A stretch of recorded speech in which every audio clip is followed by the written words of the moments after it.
รอยากให้มันเงยขึ้นนี่ก็กดตัวข้างล่างนี่ค้างไว้แล้วก็งัดมันขึ้น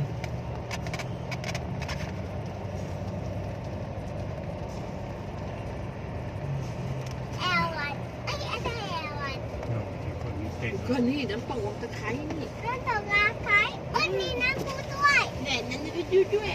เสียคนละเท่าไหร่เนี่ยเขาคิดเหมาเลยค่ะสวัสดีครับครับผม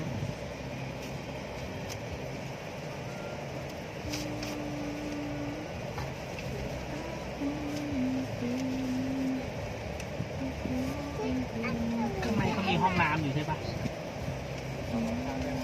ข้าวหมดก็ได้ตรงนี้มีนะ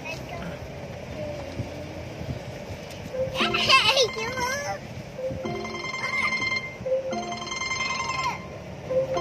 กแล้วอีกแล้วฮัลโหลครับฮัลโหลครับผมอยู่ไหนเนี่ยอยู่ข้างในนี่นะฮะเนี่ยผมขอจะทำพดเลยเนี่ยน้ำเย็นว้ายตายแล้วจี้ขอจะต้องหมดเดี๋ยวกลับบ้านก็ไม่เหลือละ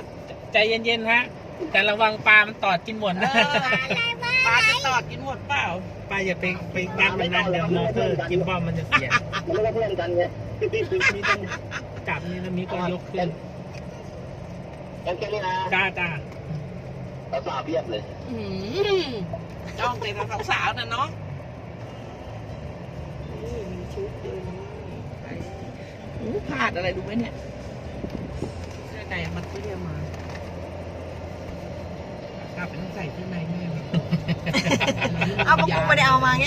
เอามาใส่ที่ใส่นี่ไงอ๋อไม่ได้เอามาอีกตัวหนึ่งสวยไหมสวยไหมเราก็มารอบสองแล้วสวยทุกรอบสองรอบแรกก็สวยรอบสองก็สวย